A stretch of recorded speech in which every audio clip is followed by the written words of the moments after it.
Today on CityCast Philly, Election Day is tomorrow. If you need to catch up fast, we've got your guide to all the big races and storylines you need to know to help cast your ballot. I'm speaking with two reporters who will break it down from the local races to statewide contests. It's Monday, November 6th. I'm Laura Benshoff, filling in for Trenae Nuri, and here's what Philly's talking about.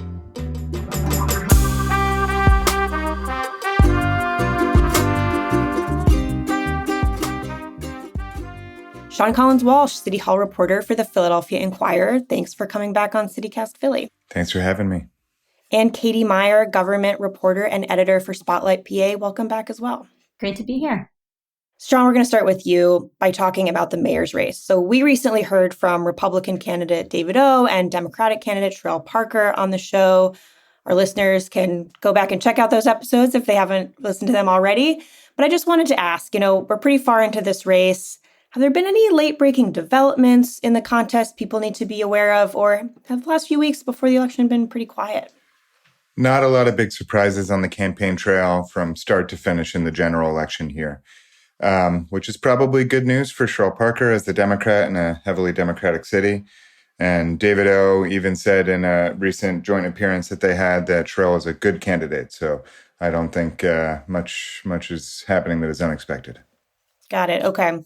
Let's talk about city council. This was the year when tons of city council members resigned to try to run for mayor. We're seeing a lot of turnover, and I kind of want to start with the at-large city council races. So those are the seats that aren't tied to one geographic area in the city. They're people who are elected by the entire city to be on city council. Can you just tell us who's running for the at-large seats this year? Sure. So there are 5 Democrats, 2 Republicans, and 2 candidates from the Working Families Party, which is sort of a progressive third party, that are all vying for 7 seats. The 5 Democratic candidates you'll see on your ballot are, let's start with the 2 incumbents, Cathy Gilmore Richardson and Isaiah Thomas. And then there's Jim Harity, who is sort of an incumbent and sort of not because he won a special election to that seat in the middle of his term. And then there's 2 history-making newcomers. That's Rue Landau, who will become the first openly LGBTQ member of city council. And there's Nina Ahmad, who will become the first South Asian member of council if both of them win in November. So the 5 Democrats are expected to be fine, just as they always are. And that means basically that the 2 Republicans, Jim Hasher and Drew Murray, are going up against the 2 Working Families candidates, Kendra Brooks, who's an incumbent, and Nicholas O'Rourke, for those final 2 seats. Okay. And so just to make sure I understand what you're saying, basically, because voter registration skews so heavily Democratic in Philly, and there are these 7 seats, if you're a Democrat and you've made it this far, you're basically a shoo-in, right? That's right. The real fight for the Democrats was to be in the top 5 in the primary. And because Democrats have more than 7-1 voter registration advantage over Republicans or any other party, as it were, in Philadelphia, that means that they're pretty much a safe bet for November. Yeah, and talk to me a little bit now about the contest between these 2 minority parties, right? You mentioned the Republicans and the Working Families Party. They're really battling it out for these 2 seats. What does that look like, and how are the different candidates pitching themselves at this stage? Sure, it's a really different kind of race if you're used to following politics nationally, because they are fighting for these 2 seats that basically Democrats can't get. So they're effectively set aside for minority party candidates. So for 70 years, Republicans held those because there wasn't another party. And now this newer progressive Working Families Party, starting in 2019 and again this year, are attempting to capture both those seats. Kendra Brooks won a historic victory in 2019 to get one of those seats. And now her and her running mate, Nicholas O'Rourke, are trying to get the other one as well. And basically they're saying, this is a liberal town, this is a Democratic town. So it would be better representative of the city if we had Democrats and Working Families candidates than Democrats and the party of Trump, as they put it. Interesting. And do we know what their chances are? I know, like you said, Kendra Brooks is an incumbent, so they've had 1 person on city council. But is there a chance that the Republicans could kind of be wiped out this year? There is definitely a chance. No one really knows how to predict this election. Like I described, it's an unusual format, and there hasn't been polling. And so I've heard predictions that Republicans could get both seats back, that Working Families could sweep, or a mix, which wouldn't be surprising either. And how are the GOP candidates, you mentioned Jim Hasher and Drew Murray, how are they pitching themselves in this field?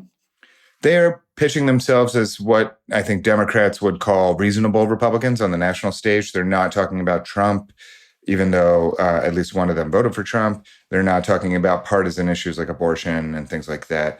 They are saying, we will bring balance to the council. We represent a certain point of view that many Philadelphians have, even if not a majority.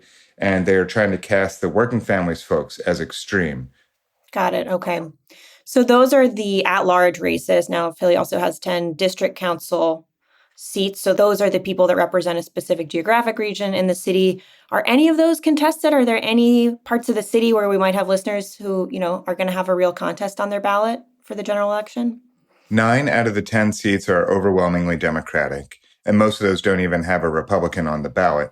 But in far northeast Philadelphia, in the 10th district, the only Republican who holds a district council seat is up there, and that's Brian O'Neill, and he's held it since 1980, which is remarkable. Wow. And he's running against Gary Messino, who's a Democrat and a union leader in the building trades, and he has a lot of money, and that's very unusual for a challenger in a district council race. So that is a real race up there. Okay, so we'll see what happens up there. Any predictions on that one? No, because the seat has become majority Democratic. I think something like 60 or more % of voters in that district are Democrats, but they are, tough on crime type of Democrats. And the Republicans up there might be more moderate Republicans, and they have no problem voting for the other party's candidate, which you can see from O'Neill's success over the years. So it's also difficult to guess where that one's going to go. Got it. Super interesting. And just kind of big picture, we're talking about a lot of turnover on city council this year. What could change with so many new faces, so many new people coming onto council and a new mayor all at once?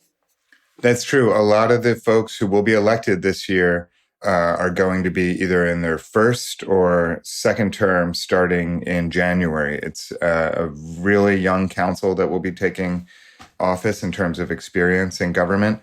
And I would say there hasn't been one ideological shift, one direction or the other. It's not like way more conservative or way more liberal, but it will be new.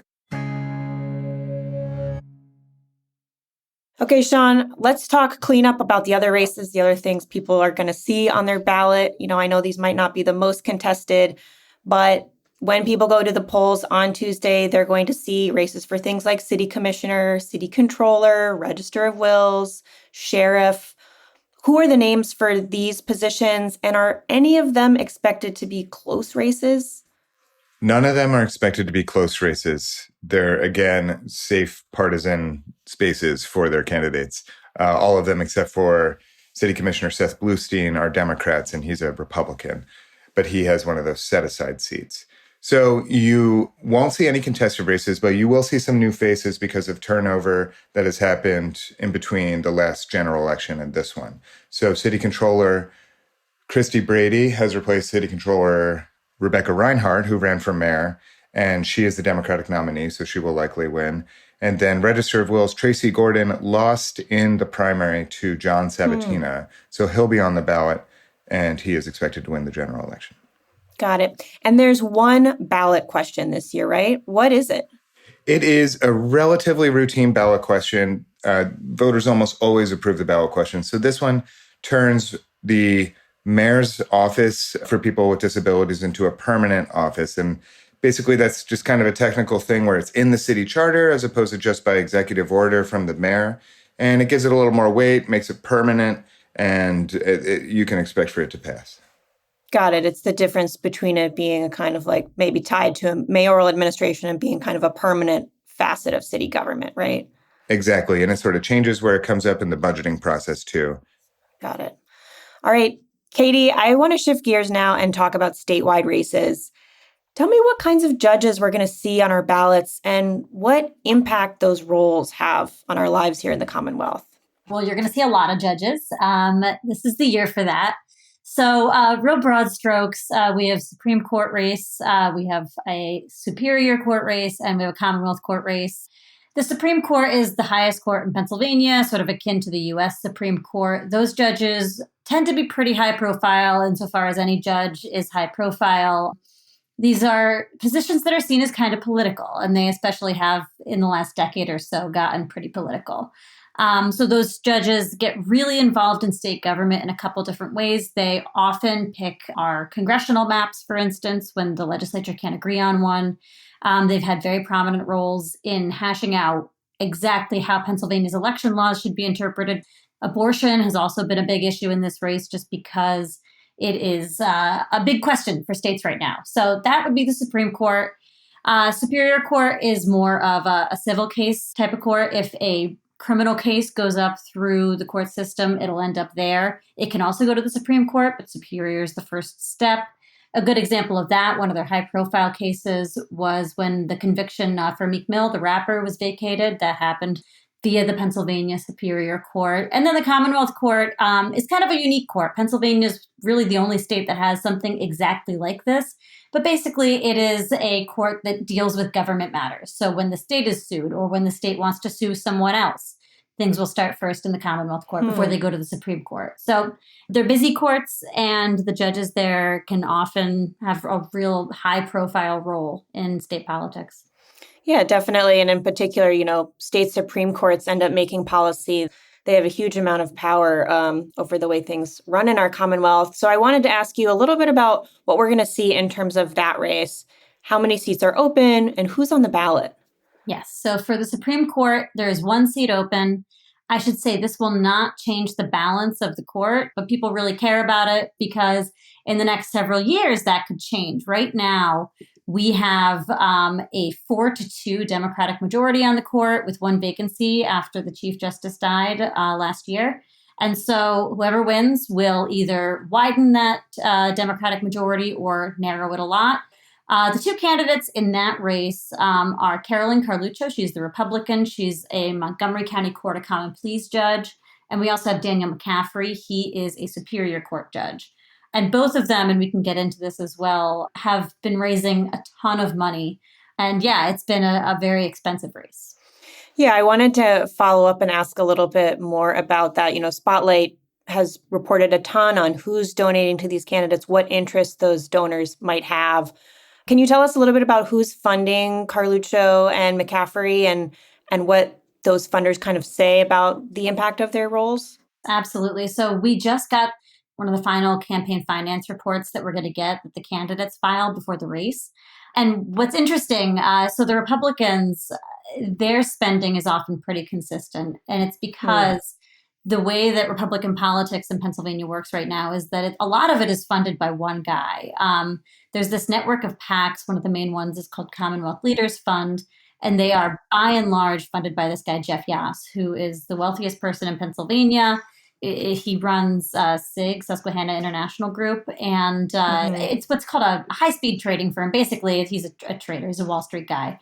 And he has a lot of money, and he puts a lot of it into mostly Republican politics, but very specifically into school choice. And so anybody who wants to, for example, make it easier to put public money into private schools, for instance, that's one of Jeff Yass's real priorities. Possibly, I would say, his one priority. And so he'll give to Democrats, too, if they support that goal. He's given a lot of money to Carolyn Carluccio's campaign. In the last campaign finance report, they were at about $2 million, and that's mostly for TV ads. So spending that specifically goes to ads, not just to the campaign. But then the other thing I should say is that Democrats have a little bit more recently started spending extremely heavily to try to counter that spending, or at least that's what they told us. Got it. And so it's really these two candidates battling it out for this position. How are they presenting themselves? What's their pitch to voters? So McCaffrey has spent a lot of time kind of, pitching himself, billing himself as a reasonable candidate, a person who is not going to take any, strong positions on controversial issues, or at least he's saying he will sort of counter the Republicans. What he's pitching is like the Republicans' potential to make extreme rulings on things like abortion, on elections. So that's been a big focus, trying to make the case that Carolyn Carluccio is an anti-abortion candidate, that she believes that the election was flawed. And she's really kind of pushed back against this characterization. But she has said things about it in the past. She had criticized Pennsylvania's mail voting laws during the primary. She said once that she would welcome that to come up before me. Let's put it that way. That's a direct quote from her. And that's mail-in voting, which was assailed by Republican candidates a lot during the 2020 election. Exactly. And many still don't like it and would like to restrict it in Pennsylvania. And so, again, that's one of those things that comes up before the courts a lot. And so it makes a big difference. On abortion, there's been a lot of talk about that as well. She had a statement that was kind of pro-life on her website that she took down later. So those have been big points of interest in the campaign. In terms of McCaffrey, he has a really, really long history in Pennsylvania politics. His brother, Seamus McCaffrey, was also a Supreme Court judge. He did step down during a pretty major scandal on the court. It was known as the Porngate scandal. Right. So we don't even have to get into the whole... They were emailing each other porn, right? That's the Cliff's Notes about this? That is the Cliff's Notes. Okay, great. So we have more reporting on that if you're interested in the history. But so he, again, has been around PA politics and Philadelphia politics specifically. He's a Philly guy for a long time. So that's been one of the through lines in his race. People saying, oh, he's too, politics as usual, he's too connected. Look at who his brother is, that kind of thing. Got it. Super interesting. Well, I have to ask you both before we go, considering some of these contests are not expected to be super close, are we going to have a late night on election night, or do we think it'll be polls closed, results rolling in bed by a decent hour? What do you think? Oh, I can say I talked to some election folks last week, and I was trying to get a general sense of what we're in for. It doesn't sound like anybody's expecting a super late night. Sean, you might have heard different things. It often just depends on how close a race, even a well-run race, can, be dragged out if the margin of victory is very small. So I think we're expecting potentially a relatively late night when it comes to the city council at large contest, because that one looks like it might be close. Makes a ton of sense. Well, thank you so much for your reporting. Thank you for coming on. Sean Walsh, City Hall reporter with the Philadelphia Inquirer, and Katie Meyer, government editor and reporter for Spotlight PA. Thanks again. Thank you. Thanks. We'll have links to reporting from the Philadelphia Inquirer and Spotlight PA all about the general election in our show notes.